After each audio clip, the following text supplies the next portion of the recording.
오직 나는 주의 풍성한 사랑을 힘입어 주의 집에 들어가 주를 경외함으로 성전을 향하여 예배하리이다. 이스라엘아 들으라. 우리 하나님 여호와는 오직 유일한 여호와이시니 너는 마음을 다하고 뜻을 다하고 힘을 다하여 내 하나님 여호와를 사랑하라. 아멘. 아멘. 우리 전심으로 하나님 아버지께 찬양을 드립시다.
이제 우리 하나님의 말씀 함께 보겠습니다. 야고보서 1장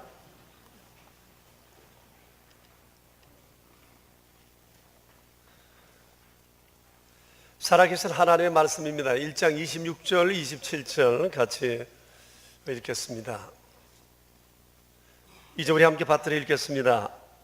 누구든지 스스로 경건하다 생각하며 자기 혀를 제갈 물리지 아니하고 자기 마음을 속이면 이 사람의 경건은 헛것이라. 하나님 아버지 앞에서 정결하고 더러움이 없는 경건은 곧 고아와 과부를 그 환난 중에 돌보고 또 자기를 지켜 세속에 물들지 아니하는 그것이니라. 아멘. 지난주에 이어서 오늘도 경건한 삶에 관해 말씀을 드리려고 합니다. 지난주 로마 백부장 고넬료와 미국의 부흥의 토대가 되었던 영적 각성 운동의 주역 가운데 한 분이었던 조나단 에드워드 그 집안 200년 사에 대해서 말씀을 드렸는데, 며칠 전에 어떤 성도님이 저를 만나서 그날 그 얘기를 들으면서 자기 안에 기도 제목이 생기게 되었다고 얘기를 했습니다. 우리 집안도 자자손손 그런 경건한 집안으로 설 수 있기를 간절히 소망하고 하나님께 기도한다는 것입니다. 그래서 제가 그랬습니다. 꼭 그렇게 되시라. 꼭 그렇게 될 거다. 그 축복을 해드렸습니다.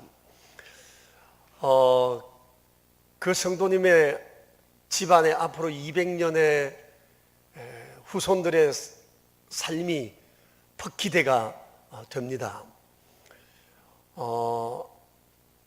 많은 부분은 아마 우리 천국 가서 봐야 되지 않을까 생각됩니다만은 그렇게 될 거라는 그런 감이 옵니다.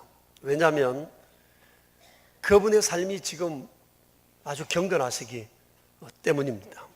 그리고 매사에 겸손하시고 하나님만을 생각하시고 하나님을 기뻐하시고 또 하나님을 믿는 이 거룩한 믿음을 그의 삶에 있어서 가장 중요한 가치로 알고 계시는 분이기 때문입니다. 그리고 무엇보다 그분은 기도의 맛을 알고 계세요. 그분이 예수님을 믿게 된 것이 인생 후반에 들어서 믿게 되셨어요. 사업을 정말 크게 하시던 남편의 사업이 무너지고 난 다음에 집안은 굉장한 어려움을 겪었는데 그때 예수님을 믿게 됐었답니다.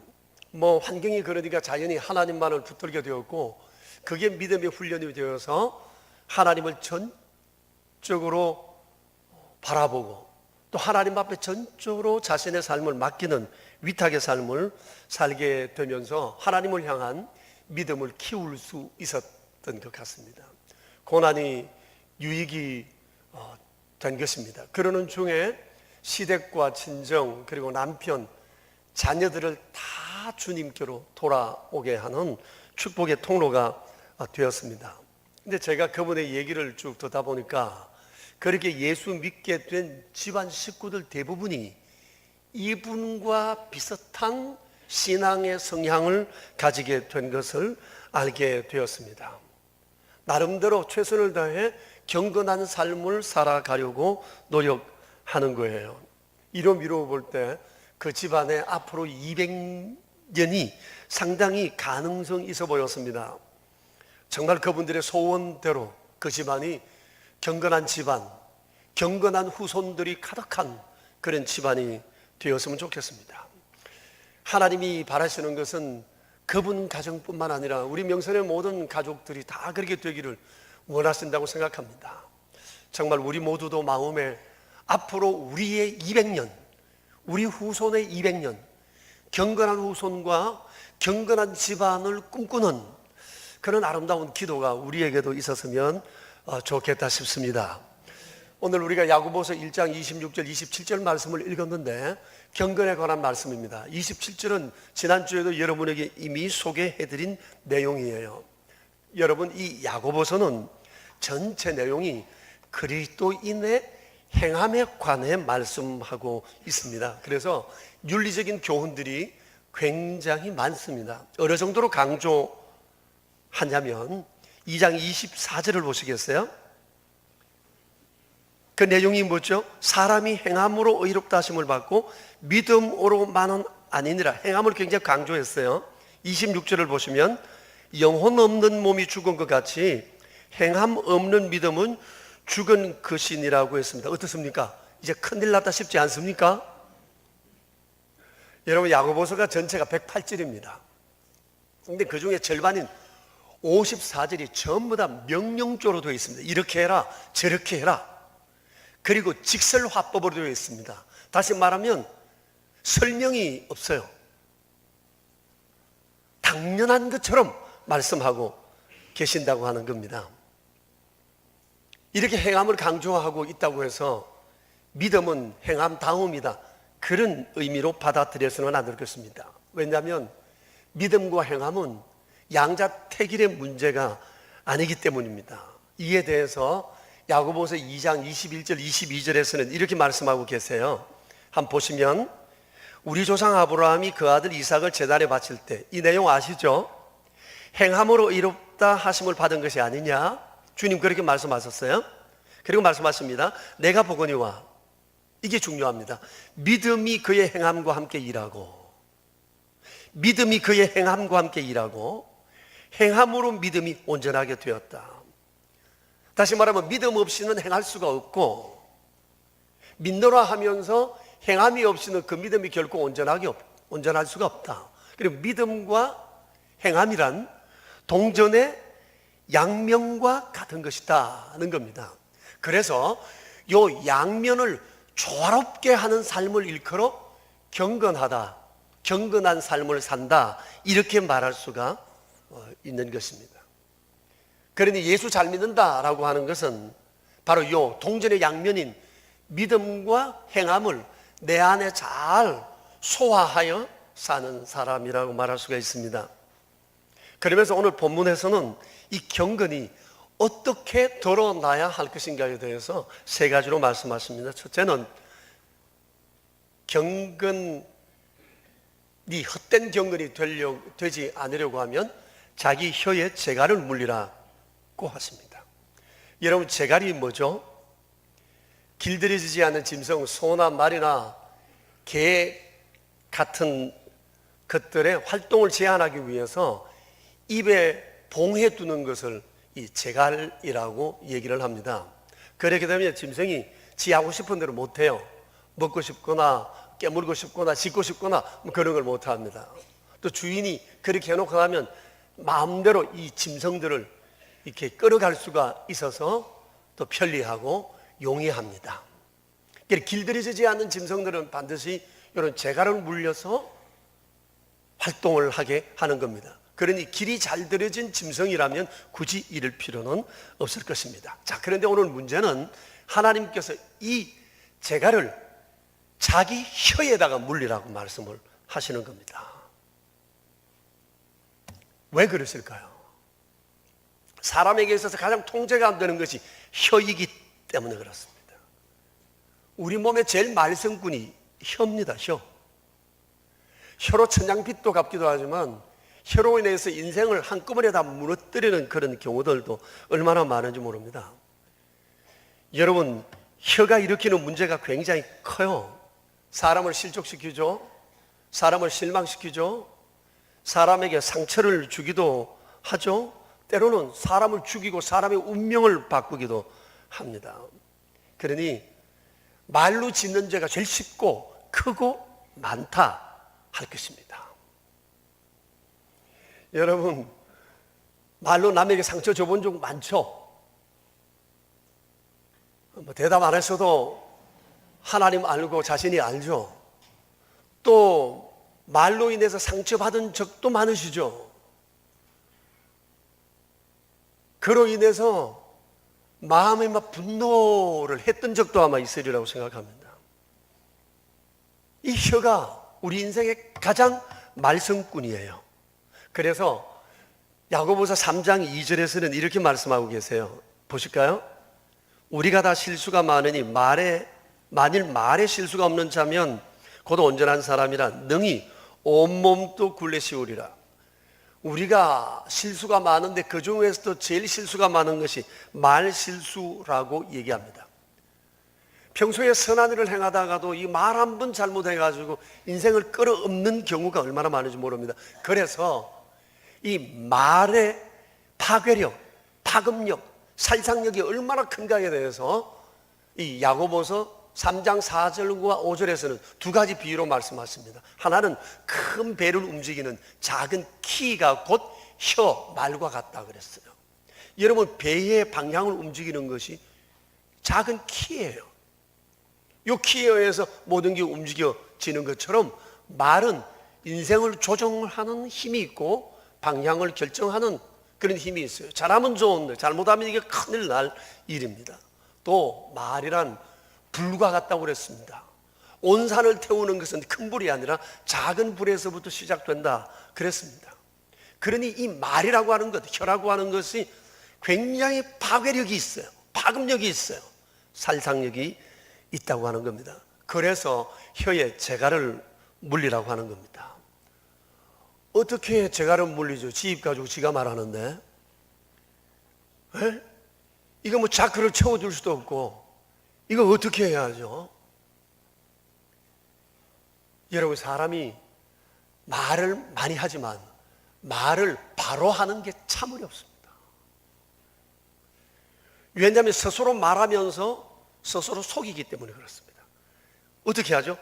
말을 시작하다가 저 사람 분위기 봐가면서 이렇게 가려고 하다가 쌀 털고 가려고 하다가 또 이렇게 갔다가 말을 하면서도 스스로를 계속 속이며 말을 하는 경향이 굉장히 많습니다. 그래가지고 이 말에 사람이 죽는 거예요. 이 말 때문에 속상한 거예요. 말 때문에 관계가 틀어지기도 해요. 말하는 사람은 쉽게 하지만 듣는 사람은 이것 때문에 너무너무 속이 상하는 겁니다. 그래서 이와 관련해서 데이라는 사람이 아주 멋진 시를 하나 썼는데요. 그 제목이 황금문이라는 시입니다. 여러분도 혹시 들어보셨는지 모르겠는데 제가 한번 말씀드릴게요. 말하기 전에 언제나 3가지 황금문을 지나게 하라. 다음은 반드시 지나야 할 새 황금문이다.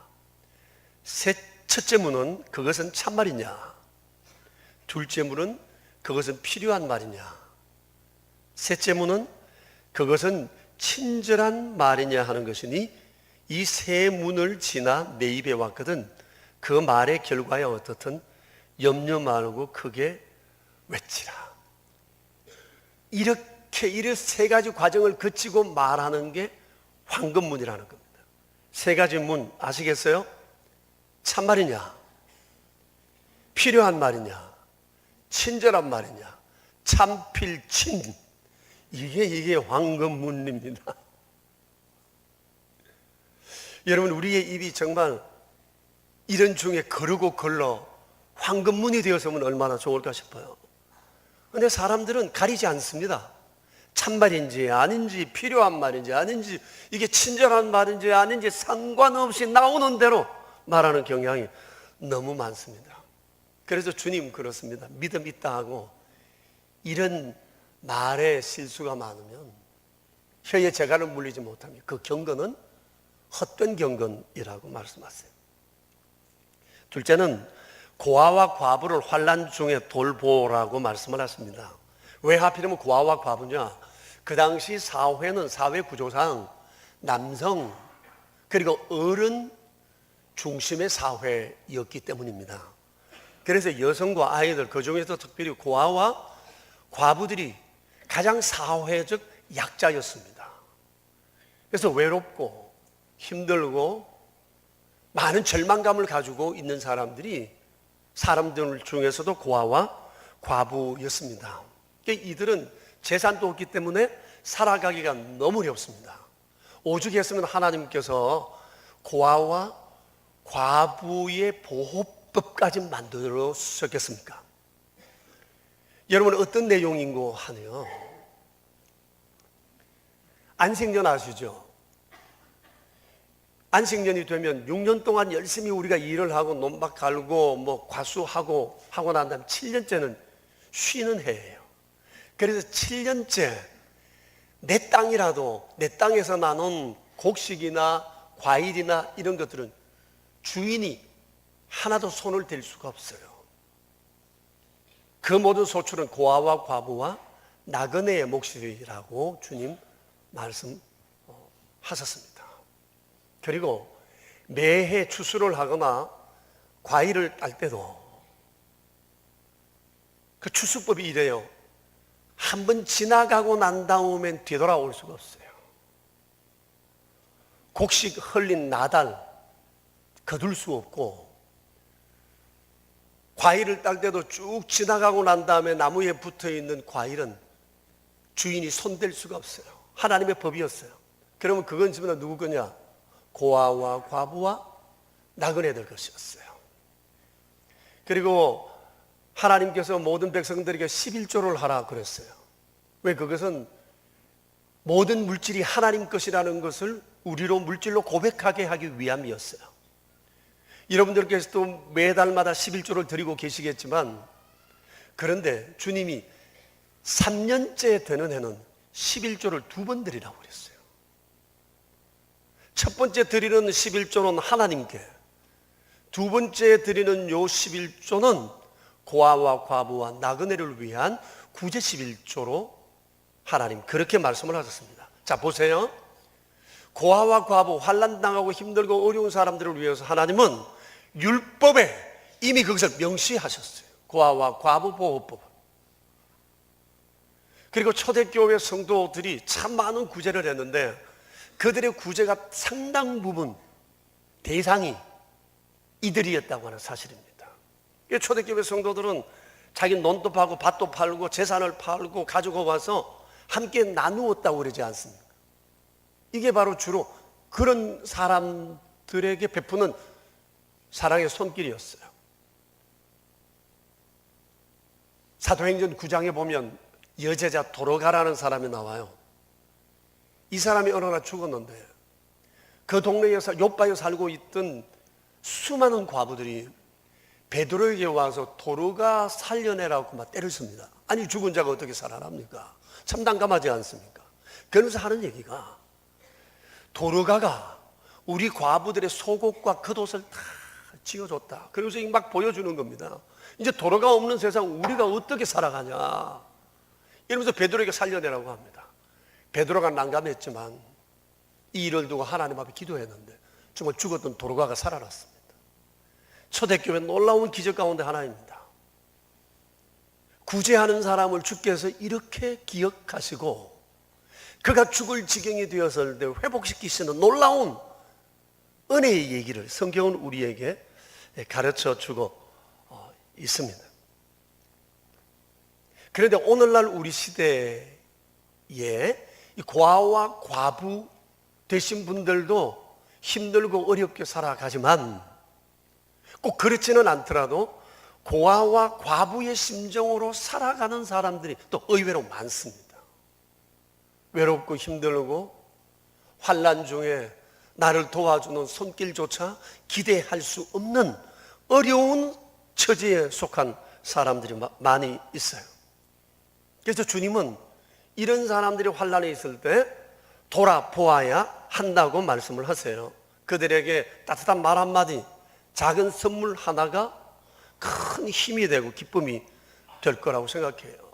그래서 여러분 우리 주변을 늘 돌아보시면서 어려움을 당한 사람이 없나 우리 한번 확인하고 그들에게 손길을 내밀었으면 좋겠습니다.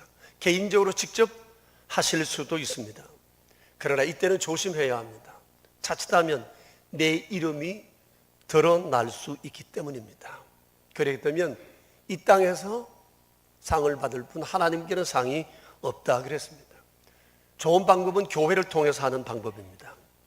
우리 교회 헌금 봉투에는 헌금 여러 가지 내역들이 한 8개가 있는데 그 가운데 보면 오른손 헌금이라고 있습니다. 이거 구제 헌금입니다.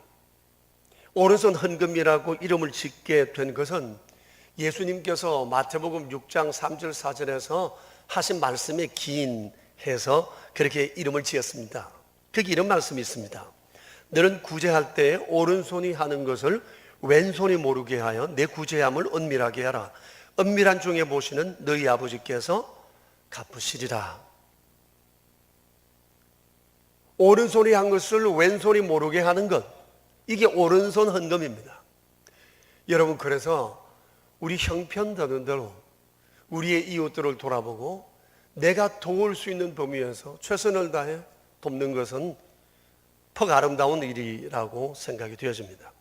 얼마 전에 우리 교회 어느 대학생이 헌혈 정서를 31장을 제게 보내왔어요. 대학을 다니는 4년 동안 헌혈해서 모은 거였다는 겁니다.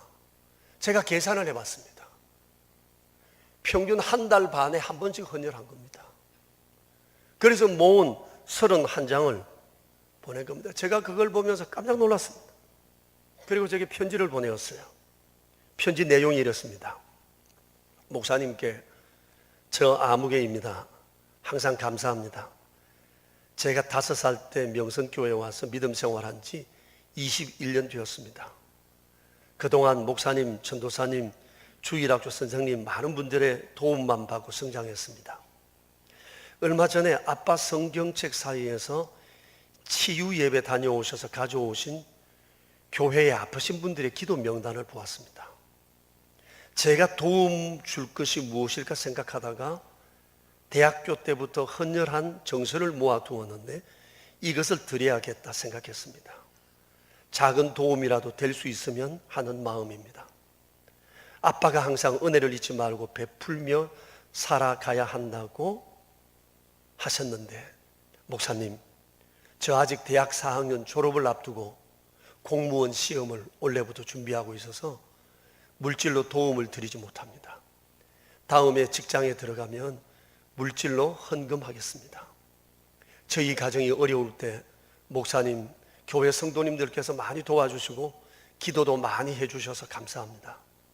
무엇보다 아빠가 어려움 중에서도 자포자기하지 않고 항상 하나님만 의지하고 사시는 모습을 볼 때 기분이 아주 좋습니다. 요즘 공부한다고 교회도 가끔 빠지곤 합니다. 빨리 합격하여서 교회 열심히 나가겠습니다. 목사님 건강하십시오. 제가 이 편지를 읽는데 가슴이 막 아려하고 눈물이 솟구치는 거예요. 그리고 이런 청년이 우리 교회 청년이라는 사실이 너무 자랑스러웠습니다.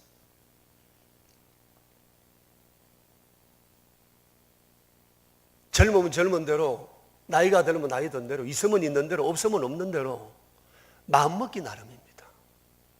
할 수 없는 사람은 아무도 없습니다. 이 청년은 부모에게 거의 도움을 받지 않고 홀로 서서 독립하여 대학을 다니고 있습니다. 그러면서도 주님을 잘 섬기고 어떻게든지 간에 자기도 뭔가 도울 수 있는 길이 없을까 찾다가 이런 일을 했다고 하는 것은 얼마나 마음에 큰 감동이 되는지 모릅니다. 환난 중에 있는 사람들을 도우라. 이것이 경건입니다. 그리고 주님은 그 다음 우리에게 말씀하시는 것이 있는데 자기를 지켜 새 속에 물들지 말라 하셨습니다. 여러분 밑줄을 이 세 군데 다 좀 그어두셨으면 좋겠어요. 자기를 지켜 새 속에 물들지 말라. 여러분 새 속이라는 게 뭐죠?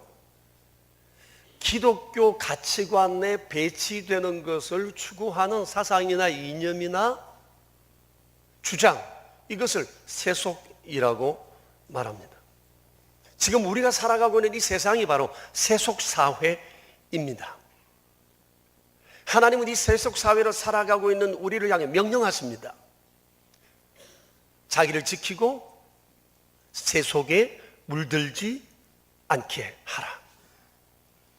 여러분 우리가 이 세상에 살면서 이 세속사회에서 세속사회에 물들지 않고 산다고 하는 것이 쉽지가 않습니다. 왜냐하면 이 사회는 모든 살아가는 방법과 목적이 기독교적 가치관과 반대이기 때문에 그렇습니다. 그래서 오죽 어려웠으면 중세시대에 많은 사람들은 자신의 믿음을 지키기 위해서 세속을 떠나 산속이나 사막 가운데 수도원을 지어놓고 그곳에서 평생을 살았습니다. 어떤 사람은 독신을 고집하며 산 사람도 있습니다. 오죽했으면 그랬을까? 하나님을 향한 내 믿음, 세상을 뺏기고 싶지 않다고 하는 그 간절함이 그들에게 있었기 때문입니다. 긍정적인 측면도 있지만 그들이 반드시 잘한 것은 아니라고 생각합니다. 왜냐하면 자기를 지켜 세속에 물들지 말라고 말씀하신 것은 세상을 떠나라는 말씀이 아니기 때문에 그렇습니다. 만일 그랬다면 예수님께서 세상에 오셔야 할 이유가 없습니다. 하나님이 세상을 이처럼 사랑하사 독생자를 보내셨다고 그랬습니다.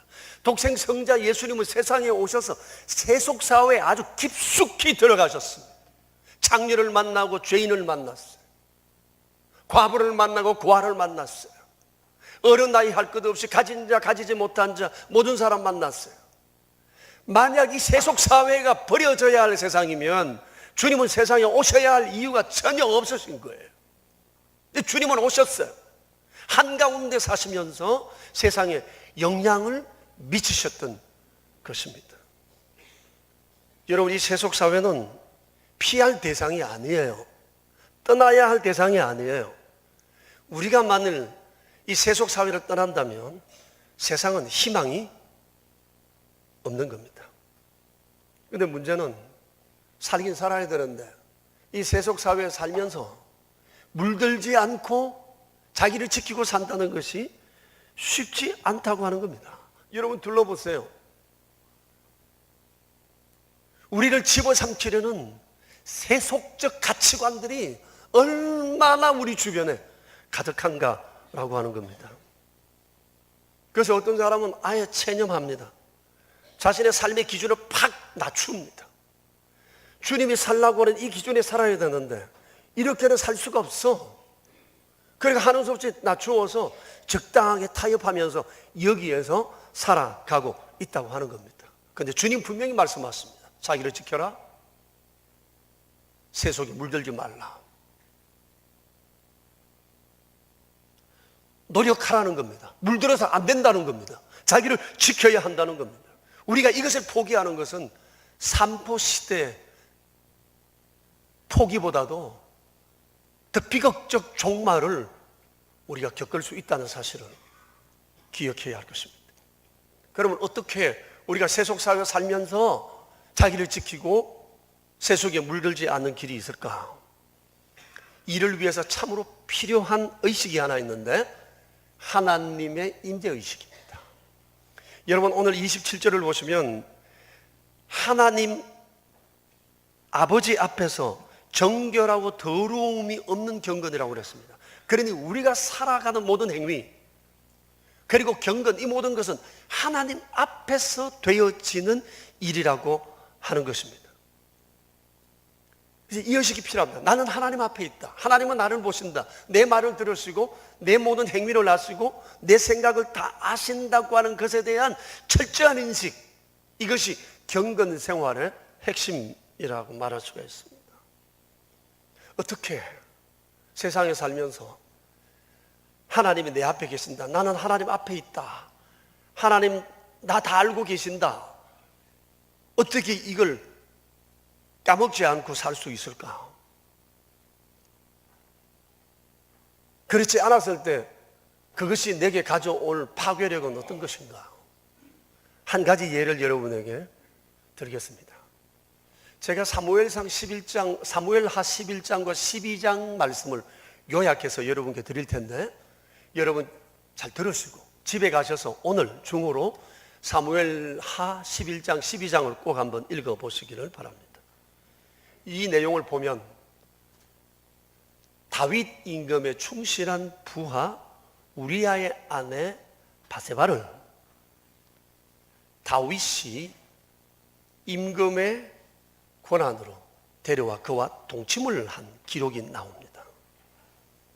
그 당시에 왕이 마음에 드는 여자 데려다가 자기 아내 삼는 건 이방 왕들에게는 일상적으로 있었던 일이기 때문에 세상이 다 그러는데 뭐 이렇게 하면 별 문제가 없는데 하나님께서는 세상이 다 그러는 것에 대해서 아주 심각하게 생각을 하시고 이 문제를 다루셨습니다. 근데 더 큰 문제는 이 일을 행하고 난 다음 이 일을 처리하는 다윗의 사후 처리의 방법이었습니다. 자, 동침하고 난 다음에 그만 바세바가 임신을 하게 되었습니다. 내가 임신했습니다. 왕에게 얘기를 하자. 이 다윗이 이 얘기를 듣고 이 흔적을 지우기 위해서 계책을 꾸미게 됩니다. 그런데 그 계책이 얼마나 비열했는지 모릅니다. 지금 바세바의 남편은 임금의 명을 받고 최전선에 나가 나라를 지키고 전쟁터에 있습니다. 근데 그에게 어느 날 특박을 명합니다. 그리고 돌아와서 왕궁에서 왕이 직접 대면하고 집에 가서 며칠간 푹 쉬라고 얘기를 하고 그날 왕궁에 있는 유명한 셰프들을 다 불러가지고 진수성찬을 지어 그 음식들을 그들로 하여금 바세바의 집에 우리아의 집에 갖다 주게 했습니다. 파격적인 대우입니다. 임금이 먹는 상을 자기 집에서 받아 먹을 수 있었기 때문입니다. 사내 진미가 다 있었을 것입니다. 아마 다윗이 이렇게 한 것은 그날 실컷 먹고 정욕이 발동해서 부부관계를 가지고 난 다음에 이를 통해 임신한 사실을 덮으려 했던 것 같습니다. 그런데 그날 밤 우리아가 자기 집으로 가지 않고 왕궁 문에서 다른 군사들과 함께 어울려 잠을 잤습니다. 이튿날 이 사실을 보고받은 다윗이 우리아를 불러서 나무랬습니다. 왜 그랬냐고. 그때 우리아가 이렇게 대답합니다. 왕이여, 언약궤와 이스라엘과 유다가 야영 중에 있고 내 주 요압과 내 왕의 부하들이 바깥 들에 진치고 있거늘 내가 어찌 내 집으로 가서 먹고 마시며 내 처와 같이 잠을 자리이까. 내가 이 일을 행하지 아니하기로 왕의 살아계심과 왕의 혼의 살아계심을 두고 맹세하나이다. 이 얘기를 듣고 난 다음 다윗은 다음 날 재시도합니다. 이번에는 우리아를 아예 왕궁으로 불러들여서 자기와 함께 왕궁에서 근하게 마시고 먹습니다. 잔뜩 취하게 하고 먹게 한 다음에 우리아를 부하들에게 집으로 데려다 주라 그럽니다. 그런데 그날도 우리아가 집에 들어가질 않고 왕궁 문에서 군사들과 함께 잠을 잤습니다. 이 소식을 듣고 다윗이 아주 실망을 했습니다. 그리고는 그를 다시 전쟁터로 내보내면서 또 다른 음모를 꾸몄는데 왕의 친서를 써서 전쟁터에 나가 있는 요압이라는 사령관에게 이 친서를 전해주라고 합니다. 그런데 이 친서를 들고 우리아가 사령관에게 갔습니다. 그런데 이 친서의 내용이 이렇습니다. 요압, 너는 우리아를 맹렬한 싸움에 앞세워두고 너희는 뒤로 물러가서 그로 칼에 맞아 죽게 하라. 여러분, 이게 충성된 신하에게 임금이 할 짓입니까? 근데 우리아는 이런 음모를 전혀 눈치채지 못하고 군사들과 함께 전쟁터에서 장렬하게 싸우다가 전사하고 맙니다. 이 소식을 들고 전령이 임금에게 달려옵니다. 우리가 전략을 잘못 짜서 적진 깊숙이 들어가서 전쟁 치다가 우리아를 포함해서 군사들이 죽었습니다. 이 보고를 받은 다윗이 하는 말이 너무 소름 끼칩니다. 이렇게 얘기합니다. 이 일로 걱정하지 마라. 칼은 이 사람이나 저 사람이나 삼키느니라. 여러분, 이런 말을 할 말입니까? 전쟁터에서는 칼에 맞아 죽는 건 다반사다, 그런 얘기 아닙니까?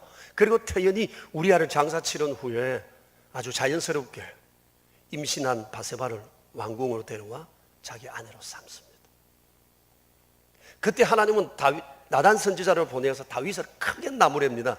내가 어찌하여 여호와의 말씀을 업신여기고 나보기 악을 행하였느냐.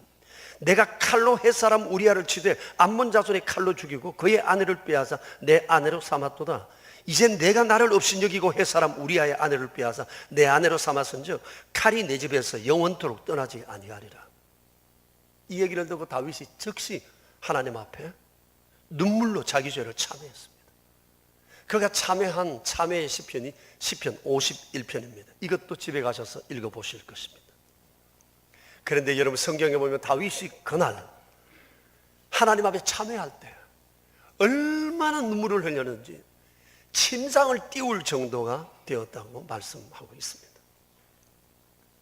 그때 그가 참회했던 내용 가운데 이런 내용이 있는데 한번 들어보세요. 내가 주의 목전에 악을 행하였나이다. 이 구절이 중요합니다. 제가 오늘 이 구절을 말씀드리려고 하는 거예요. 내가 주의 목전에서 악을 행하였나이다. 주의 목전, 이건 무슨 말인 거 아니에요? 한자말로 눈목자입니다. 하나님 보시는 앞에서 내가 악을 행했습니다, 그런 뜻입니다. 하나님이 내 하는 말과 내 행동들을 다 보셨는데 내가 그걸 깜빡했습니다. 내가 내 정욕에 불타서 그걸 깜빡하고 하나님이 지금 날 보고 계신다는 걸 내가 깜빡하고 내가 이런 죄를, 이런 음모를 내가 저질렀습니다. 그러면서 고백합니다. 하나님, 저는 태어날 때부터 죄투성이었습니다.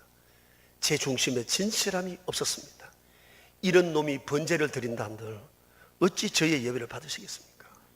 하나님께서 구하시는 제사는 상한 심령이기 때문에 하나님이여, 제가 상하고 통회하는 마음을 주께 드립니다. 주님, 나를 멸시하지 말아주세요. 그리고 그가 눈물로 참회했습니다. 자, 여러분 보세요. 다윗같이 경건한 사람도 주님이 보고 계신다는 생각을 깜빡하면 이런 죄를 지을 수 있습니다. 그가 얼마나 경건했습니까? 그런데 다윗이 한 행동을 보면 이게 과연 하나님이 사랑한 다윗인가 여겨질 정도로 그는 너무너무 망가져 버렸던 것이에요.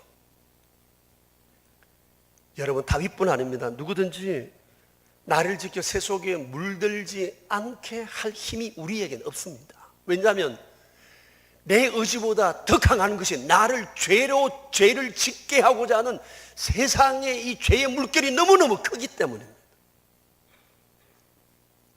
내 힘과 내 의지로 이겨낼 수가 없습니다. 단 하나 길이 있다면 하나님의 임재의식입니다. 하나님이 나를 보고 계신다. 내 말을 다 듣고 계십니다. 내 마음의 생각을 다 아신다. 나는 지금 하나님 앞에 있다. 이 사실을 기억하는 거예요. 이걸 잊어버리면 그 순간, 한순간 망가지는 것은 한순간이다는 것을 우리가 잊지 말아야 합니다. 용서하고 들으십시오. 제 책상 위 유리 사이에 몇 개의 글이 끼워져 있습니다. 한 6개가 있는데 그 중에 4개를 말씀드리면, 하나는 목회 좌우명입니다. 다른 하나는 역대상 29장 11절에서 13절 말씀입니다. 그리고 시편 51편입니다. 그리고 16세기 종교개혁자 마틴 루터의 기도문입니다. 유혹으로부터 보호를 위한 기도문입니다. 눈만 뜨면 봅니다. 저도 제 자신을 믿질 못합니다. 저도 약하기 때문입니다. 저는 수많은 사람을 만나야 합니다. 수많은 곳을 가야 합니다. 때로 외국도 가야 합니다. 제 주변에는 여러분들보다도 훨씬 더 많은 유혹이 널려 있습니다. 저는 저 스스로를 지킬 수가 없습니다. 틈나는 대로 그것을 보면서 저 자신을 지켜가려고 노력합니다. 근데 그 중에서 루터의 유혹으로부터 보호를 위한 이 기도문을 여러분에게 읽어드리겠습니다. 화면에 띄울 테니 한번 보시면서 여러분 내용을 새겨보세요. 사랑하는 아버지, 저희에게 육체의 정욕을 제어할 수 있는 은혜를 허락하소서. 먹고 마시고 많이 자고 게으르고 나태하고 싶은 욕구를 이길 수 있게 도우소서. 저희가 음식과 의복과 잠과 일을 적당히 취하고 깨어서 수고하며 금식하며 저희의 육체를 선한 사업에 쓰도록 도우소서. 모든 악과 부정한 것에 끌리는 마음과 욕구를 그리스도와 함께 십자가에 묶어 죽임으로써 그들의 유혹에 동의하지 않고 따르지 않게 하소서. 아름다운 사람이나 형상과 피조물을 볼 때 유혹받지 않게 하시고 피조물에 나타난 아버지를 찬양하고 순결함을 사랑하는 기회가 되게 하소서. 달콤한 소리를 듣고 감각을 즐겁게 하는 것을 느낄 때 그 속에서 정욕을 찾지 말게 하시고 명예와 권세를 갈구하는 욕구에 동의하지 않게 하소서. 세상의 속임수와 존재와 거짓 약속들이 우리를 몰고 가지 않도록 보존하소서. 세상의 사악함과 역경이 우리를 성급함과 원수 갚은 분노, 다른 악으로 끌고 가지 않도록 보호하소서. 세상의 속임수와 거짓과 세상이 약속하는 것과 불신실함을 부인하게 하시고 부인한 마음가짐이 견고하게 하시며 그 상태로 매일 자라가게 하소서. 사단의 속삭임으로부터 우리를 보호하시고 하나님이 주신 은사나 아름다움, 지식, 권세, 지위, 부유함으로 인해 다른 사람을 무시하지 않게 하소서.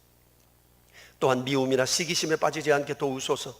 지금부터 삶이 그칠 때까지 믿음을 지킬 수 있게 하시고 절망하지 않게 하소서. 여러 가지 큰 유혹에 대항해 싸우고 있는 사람들을 지켜주소서. 아직 서 있는 사람들을 강하게 하시고 넘어져서 패배한 사람들을 일으키시고 우리 모두에게 아버지의 은혜를 베푸셔서 원수들에게 둘러싸인 가련하고 불확실한 삶 속에서 기사의 용맹성을 가지고 지속적으로 싸울 수 있도록 하시고 영원한 면류관을 얻게 하소서.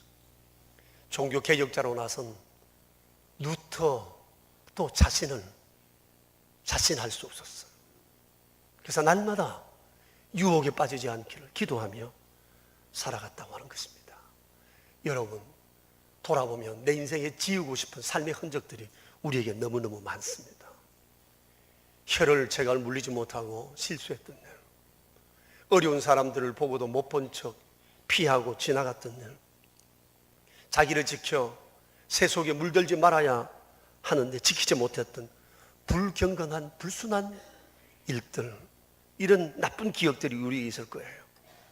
하나님 생각하면 죄송하고 사람 생각하면 송구한 마음 우리 가운데 많고, 다 지우고 싶은데 어떻게 해야 할지 모르는 마음으로 오늘 이 자리에 나와 있을지 모르겠습니다. 길이 있습니다. 첫째는 다윗처럼 참회하고 다시 시작하는 겁니다. 사람은 용서하지 못할지 몰라도 하나님은 악한 길, 불의한 길 버리고 하나님께로 돌아가면 너그럽게 용서하신다 하셨습니다. 참회하고 시작할 때 하나님 도와주실 것입니다.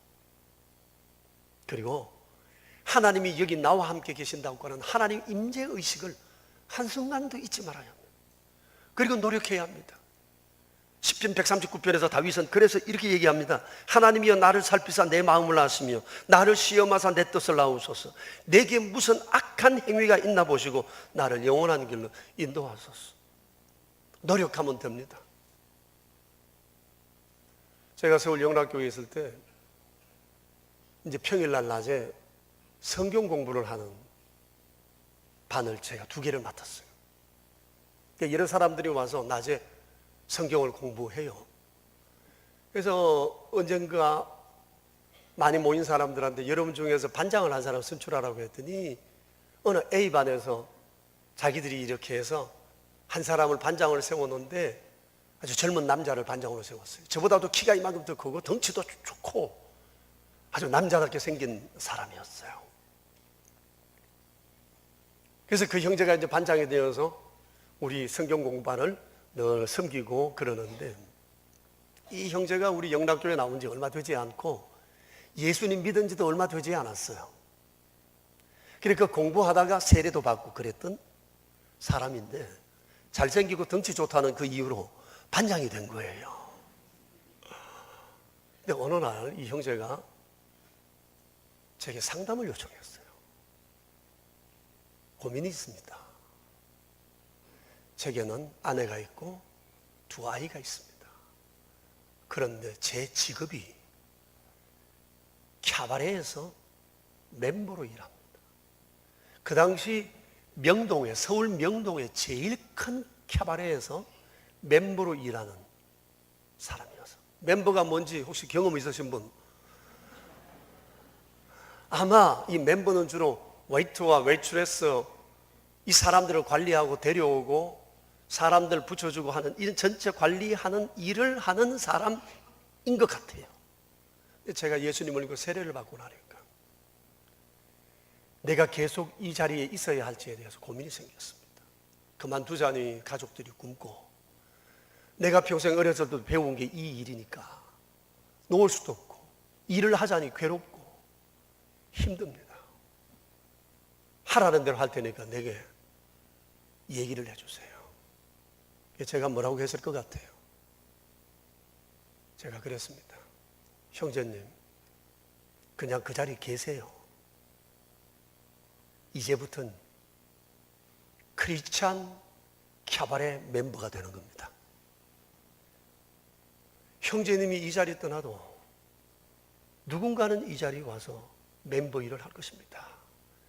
예수 믿고 난 다음 형제는 이제 웨이트와 웨이트레스를 대하는 태도가 다르고 손님들을 대하는 태도가 달라졌을 것입니다.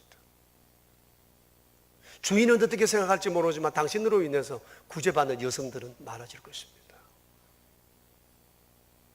근데 당신이 떠나고 다른 사람이 들어오면 이 캬바레는 옛날과 똑같이 될 것입니다. 그러므로 이제 캬바레 멤버로 계시되 이제 크리스찬으로서 내가 어떻게 이 일을 해야 할 것인지를 늘 고민하세요. 그렇게 하다가 또 주님 앞에 기도하시고 길을 정하세요. 그 형제가 그렇게 하겠다고 얘기하고 저는 개척한다고 이리로 내려온 이후 그 형제가 어떻게 살아가는지 전 잘 모르겠어요. 지금은 캬발의 주인이 되었는지 뭐 하는지 모르겠어요. 자, 그런데 중요한 것은 보세요. 내 안에 믿음이 들어가면 삶에 고민이 생기기 시작해요. 어떻게 하면 하나님 앞에 믿음으로 살까? 이런 고민을 하기 시작한다는 거예요.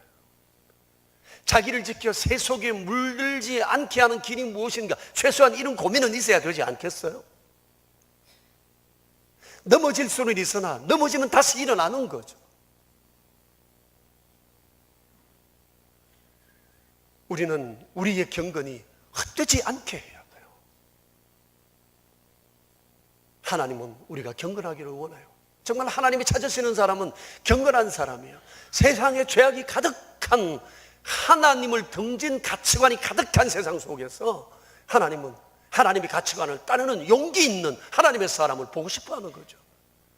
그리고 이것이 점점 주변에 번져가기를 원하고 계세요. 우리에게서 그것을 원하십니다. 사랑하는 명성 가족 여러분, 주님은 우리가 참 경건의 길을 걷기를 원하십니다. 오늘 이것을 우리 모두가 결심하게 되기를 축복합니다. 우리 함께 기도하겠습니다. 자신을 돌아보면서 참 잊고 싶은데, 다 버리고 싶은데, 지우고 싶은 흔적들이 너무 많은데 어떻게 해야 하나 고민하고 계시는 분들 계십니까? 길은 있습니다. 하나님 앞에 참회하고 다시 시작하는 겁니다. 사람이 내게 어떻게 할 것인가 두려워하지 마세요. 하나님이 보호하시고 방패가 되어주실 것입니다. 그리고 이제부터 믿음으로 살고자 노력해야, 세속에 물들지 않도록 자신을 지켜가도록 노력해야 할 것입니다. 하나님 원하시니 우리 이 길 걸읍시다.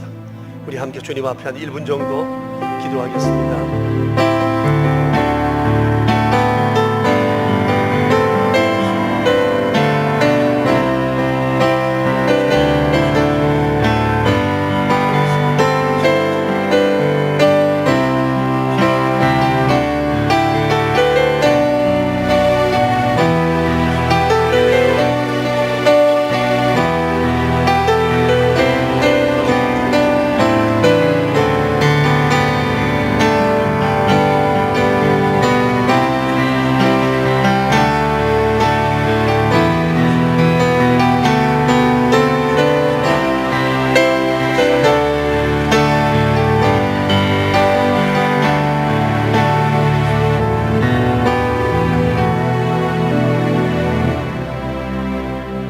거룩하신 아버지, 다 듣고 보셨으니 뭘 주님 앞에 말씀드릴 수 있겠습니까? 다만 주의 긍휼을 입어 오늘 이 자리에 나와 새롭게 출발할 기회를 얻었으니 그저 감사할 뿐입니다. 우리 중에 어느 누구 나는 깨끗하고 거룩하다 말할 수 있는 사람이 과연 몇이나 되겠습니까?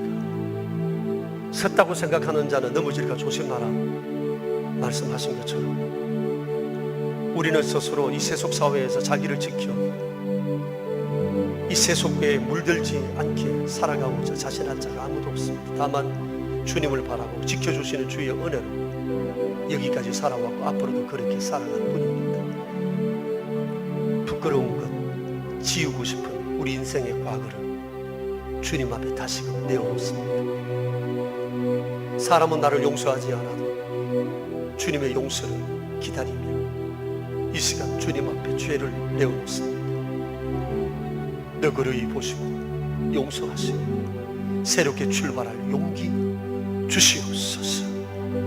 자비로우신 주여, 노도강풍 같은 세속의 물결 속에 지지 않도록 저희를 붙들어 주옵소서.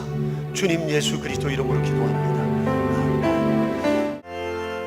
주님의 거룩하신 은혜를 입은 저희가 주의 말씀 앞에 새로운 다짐을 하며 귀한 예물을 구별하여 올려드립니다. 마땅히 드려야 할 귀한 11조 예물을 드린 손길들마다 주께서 은혜를 더하여 주사 그가 하는 일과 그 가정과 그의 집안의 여러 일들을 도우사 필요한 것들로 날마다 채우시고 아버지를 영화롭게 드리는 복된 믿음의 삶 살아가게 해주시기 비옵니다. 감사 예물과 주정 헌금을 구별하여 드린 손길들에게 날마다 주를 경배함이 기쁨이 되고 감사하는 일들을 날마다 차고 넘치도록 도와주시옵소서. 자비로우신 주님, 또 이웃을 생각하며 드려진 귀한 예물들, 오른손 헌금과 완달러 선교 헌금과 사랑의 식탁과 장학 헌금, 그 외 여러 모양으로 드려진 귀한 예물들을 기억해 주시고 복의 도구로 사용해 주옵소서. 주님 예수 그리스도 이름으로 기도드리오며 이제는 길 되신 예수 그리스도의 은혜와 복의 근원 되신 아버지 하나님의 크신 사랑과 인도하시는 성령님의 교통하심이 모인 저희 무리들과 명선의 모든 가족들과 주님의 몸 되신 교회 위에 이제로부터 영원히 함께 계시옵기를 간절히 축원하옵나이다. 아멘.